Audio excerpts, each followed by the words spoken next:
What's up, Internet? Roll to roll, coming at you again. I'm Benj, I'm Chase. I'm Dave. and we are still talking races.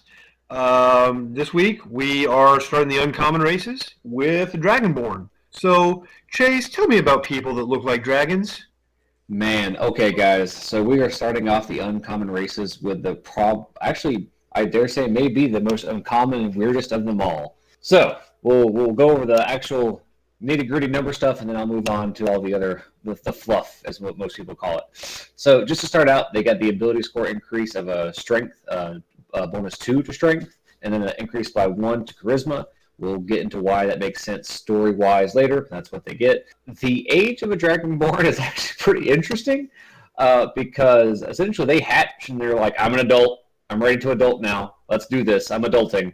But they live for a shorter time period than humans. On average, they live to be around like 80. That's just always very funny to me. Like a couple of months after being out of an egg, they're already trying to like be preteens. But anyway, their size and everything is normal. Their speed and everything is normal. Nothing's weird there.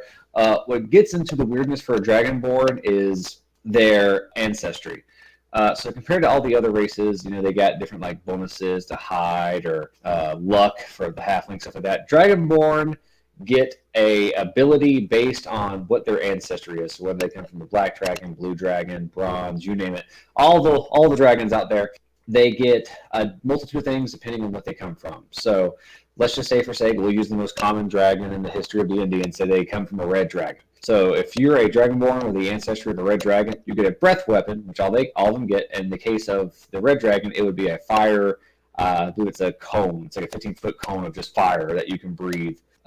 The damage does increase a little bit here and there, but it's a solid thing to have. It's really cool. The other thing you get is that resistance to that damage. So whatever your heritage comes from, you get the same resistance that dragon would get. So in the case of the red dragon, you're resistant to fire. And then 5th edition, having resistance to a damage type is a really big deal. I mean, it can save you a lot of hurt. And then as far as languages go, they're pretty normal. They get Draconic because guess what? They're dragons. And then Common because, well, it's the common language of the realm.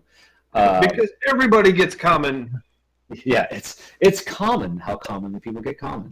But outside of that, though, just to go to the fluff a little bit, I'll toss this over to Dave and Benj. They can give you their parts. I just have to say that from a role-playing standpoint, it's very funny to see players try to be a dragon man. It's just very funny for someone to try to wrap around their head to what does it mean to be a dragon person in society? What do I want? How should I act? How should I speak? And generically, just from the DM standpoint, I try to make Dragonborn a rare race. I mean, I know that this is the uncommon section, but I try to make them more than uncommon, just make them rare. But before we go into all that, I'll go ahead and toss this off to Dave. Actually, he can give his perspective, and then we'll wrap back around. So, the Dragonborn get some pretty cool abilities. They get +2 to strength, +1 to charisma, which kind of lends them towards being a paladin. We'll get into that later. The Draconic ancestry, the breath weapon, and the resistance is pretty cool. As with everything, resistance in 5e works different than in 3rd and 4th edition. Those editions, you got resistance of number/thing, which is like resistance fire 5/+1. You resisted 5 fire of less than a +1 weapon. Here it's just flat out, if you're resistant to something, you take half damage from that source, no matter what. Way easier to deal with. And the different types you can get, there's acid, lightning, fire, cold, poison. Fire is probably your most common because there's more fire spells than anything else, more sources of damage from fire, but they're all pretty good. It's never a bad thing to take half damage from sources. The breath weapon itself is pretty cool. It's usable once per short or long rest. You can throw it out in a fight, take a short rest, do it again. And they do have some variety in terms of whether it's a cone or a line and what saving throw it goes up against, depending on the ancestry. And they're just kind of cool to play because they have a very different perspective from every other race. At least, I guess from the way I take Dragonborn, they're very different from everyone else because they're the only race that isn't, I guess, if we're talking genetics, a mammal. Everything else is some form of mammal, and they're a dragon. I just think it's kind of cool. Benj? Yeah. I was going to go straight into builds, and because you guys covered everything else, the quick and obvious class choice for a Dragonborn is going to be Paladin because they get bonuses based on their charisma score, and also they're traditionally a melee fighter, so having a good strength score to swing your Warhammer or Great Maul or whatever it is you're using to hit another person with, it's good to have your strength up. Your other kind of obvious option might be a Pact of the Blade Warlock, because you get your bonus to Charisma, and you can actually do a strength build Warlock, Pact of the Blade. So you might find a wicked awesome greatsword somewhere and say, you know what? This is my pact weapon now, and it's going to disappear and go into like some sort of a pocket dimension until I decide I want to whomp somebody with it. And then my other thought that I just had right now is Barbarian, because when you're raging, you get resistance to your piercing and slashing and bludgeoning, but now you also always have resistance to fire or lightning or acid or whatever color you are. So it just adds more survivability to an already very survivable class. As far as the breath weapon goes, I think the breath weapon kind of sucks. The damage on it isn't great. It's nice to have a good area of effect option for close range. I mean, your lightning bolt in a line or your acid spray in a line is still an area of effect, because you can affect more than. But the damage on it and the fact that the saving throw is based on your Constitution modifier, while that makes perfect sense based on how hardy you are and how strong your body is going to determine how difficult it is to resist whatever you're throwing at them. Actually, now that I think about it, no, it's not. That doesn't make any sense at all for a dex save. For the Constitution save, absolutely. But for a dex save, that doesn't make any sense at all. That should be based on your dex, because you're aiming. But anyway, I digress. It's not a terrible thing to have. I just find it interesting that most of the other races have 2 or 3 sub-races, and the Dragonborn has 10. Yeah. Because there's, as it stands, there are 10 dragons. We get our gem dragons in a future update. Yeah, keep hoping for that, buddy. Yeah, I don't see that. They've been gone since 2nd edition. I don't know why I would think we would get those back. But to go into that, though, and I'll do a build part of this as well, as long as I remember to do so. I can't say this is really a role-playing standpoint. This is more of just something to think about when you play this race. Looks-wise, because the verbiage about this reads kind of cool. So most of your Dragonborn are like this brassy iron color, because there's no real color left in them anymore. They've kind of just been diluted to like this bland color. But a few do actually have the color of whatever ancestry they have. So that's one thing I've always thought was cool about being a Dragonborn, is you could kind of hide what your breath weapon is by saying I'm more the neutral color one, and then really toss out whatever breath you want. Or you could go with the traditional and say, I'm red, so I breathe fire, or I'm gold, I breathe fire. But I will say, to go along with that, and Benj touched a little bit earlier, and I kind of missed it when I was doing it originally, there is only 2 saves for the breath weapon. It's either going to be a dex or a con, and the only con saves are the 2 cold breaths and then the green poison breath. Everything else is dex. And to rewind back to what I was saying earlier, that's also a good role-playing standpoint that you can see if your characters want to do. Like ask them, like, hey, since you're playing a green scale Dragonborn, are you going to act conniving and try to like own people and manipulate people because you have that green ancestry, or what are you going to do? Like, how are you going to play your Dragonborn? And then for build stuff, I'm actually going to have to go. I want to go reverse. Normally, we always recommend a build that should benefit this class. I'm actually going to tell you a build to stay away from, and I want everyone to hear me out on this before I get some hate on the internet, which I'm sure I'm going to anyway. I'm probably sure I'm going to get hate from these two. It's to be expected. Yeah, I'm sure I'm going to get hate from Benj and Dave when I say this on the internet, so don't feel bad. I'm actually going to tell you to stay away from the Dragon Bloodline Sorcerer. If you want to go wild magic, okay, fine. It'd be funny, but okay, go for it. But the actual Dragon Heritage one, I'd say stay away from, because you already get a big chunk of it just for being what race you already are. Unless you have a cool DM who's willing to supplement you on some stuff. If you do, then hey, all the more to you, then sure, go for it. But like the damage resistance stuff for having that heritage, guess what? You already have it. You're already part of that race. So just little things like that. So again, I know we normally give this is a build you should take. I am telling you a build you should probably stay away from, unless you have a DM who's really willing to work with you about how you can balance that out. Okay, now I feel like I have to have a discussion with you right now. So I told you, internet. You're gonna be the internet. I'm gonna be the min-maxing jerk player nobody wants. So let's say I want to play a Dragonborn with the Dragon Ancestry line for Sorcerer. Could I be more than one Dragonborn heritage?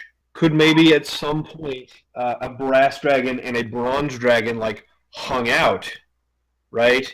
And then I just happen to have, maybe a Brass Dragonborn and a Bronze Dragonborn had a baby that was me.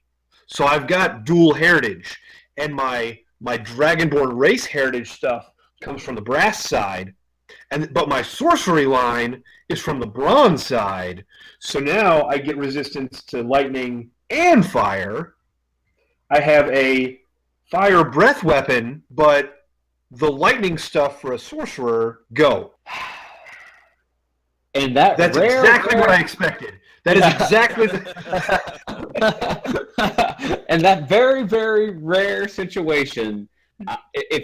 So internet, this is just how I do things. So please don't do me too much hate for this. If going down a rabbit hole, if you could give me a actually legit background story for like your family, like if you could justify it to me and give me enough fluff to work that in story wise, I would probably say yes. But that's something I actually haven't thought about, and is somewhat broken to have two resistances to two major damage types like that. So it would definitely. Well, it's not going to be a barbarian. Yeah, and get rage resistance too. I mean unless you multi-class, which that's a thing. Which okay, I'm pretty sure. I've got enough broken things here being two kinds of Dragonborn. I am most certainly not going to try to justify a sorcerer becoming a barbarian. But wait, I want you to hear me out on this. Now you have me thinking. Now you have me thinking. Lets you do that. But what if one of your ancestries is the white dragon who are known for being barbaric? Now what do? So what if your draconic ancestor is a white dragon, but then your dragonborn sorcery magic is a gold or a red dragon. So now you're resistant to fire and cold, and have a valid reason for going barbarian when you multi-class later, because the rest of your tribe are barbarians. This is getting broken. I'm sorry, internet. We're done here. Nope, we're moving on. I mean, you're the dungeon master, so you have to tell me. How far down this rabbit hole are you willing to go? Because I'm a player. Like, if you're going to give me more stuff, I'm going to take it. Internet, we have gone too far for this class. The world's about to implode upon itself. The universe cannot handle what has just happened here. Dave, please take this away. Okay. So as far as class builds for the Dragonborn go, I'm going to say I like what Benj is coming up with on the Sorcerer. Internet, you best believe after this video, we're all going to have a little chit-chat about what's just happened here. But for now, it's moderately broken. I want to get feedback from all the people on the internet who are now getting in fights with their DM. Who's going to no? I don't care what the three idiots said. No. It's going to be kind of cool if you can justify it. Other than that, oh god, I'm dying. Sorry. I like the classic Dragonborn Paladin because charisma plus the Dragonborn from a roleplay standpoint are all about their kin and loyalty. So that fits with the Paladin for me from the role-playing standpoint. Warlock would fit, like Benj was saying, with the Pact of the Blade to build a strength build. But that doesn't fit as much roleplay because I don't see Dragonborn going down that road as easily. But mechanically, it's pretty cool. Dude, pick an evil Dragonborn. You're good. Which is just you're bad. Yeah. Other than that, Cleric is a good choice for Dragonborn because, no, I'm sorry, I take that back. I was about to say why. I was thinking of the old Clerics where Charisma was your spell turning, your turn undead, and that's a couple editions ago. Anyway, yeah, I would go probably Paladin first, and then somewhere between Sorcerer Warlock. A Dragonborn Bard would be really interesting. I'd like to see a Dragonborn playing a lute. That sounds entertaining. But you don't have lips. But I don't know how likely that is. You can play a lute. That's a guitar. No, I was thinking about some bard things. I had my own little mental image. I'm sorry, internet. Like a flute, you'd have a problem. Like a metal Dragonborn, rocking some Megadeth or something. That I could see that, or some Iron Maiden maybe. Oh god. Anyway. That's what I think about the Dragonborn. If I wasn't playing a bard right now, you'd. I don't even know what you just said. I'm glad I don't. I'm glad that I don't know what you just said, because that just gosh. Again, major talks after this video. Now that this train has gotten completely off the rails, internet. The final thoughts. I actually completely skipped over something, so just going over what happened earlier has broken my brain for this. So go back a little bit, because I always try to do a good role-playing thing for this race. My advice to DMs and players is to think about really what they are, being dragons. My advice is tell your player to be a little greedy. You know, when he sees gold, he wants it. When he sees the big shiny, as far as that Dragonborn's concerned, that's his. Or he will do what it takes to get it. You know, put a not necessarily Scrooge McDuck on them, but put a seed of greed in there. I mean, they are in their heart of hearts dragons. You know, so make sure your player understands that, and just put that little seed of greed in there. But that's as far as role playing goes. You know, just completely like Dave was saying earlier. Understand that you're a reptile in a mammal world, and really, really think about what you're getting into if you want to do a role playing campaign for these guys. But past that, very fun class, and maybe some broken class combo, or a good race with some broken class combos maybe now, which we're going to discuss later. Yeah, huh? Mm-hmm. That's my 2 cents. So, Dave? Yeah, Dave, go ahead, buddy. Just to wrap it up, I guess what I could say to summarize the Dragonborn is think Bowser from that terrible Super Mario Brothers movie, but then don't because that movie was awful, and why even bring it up?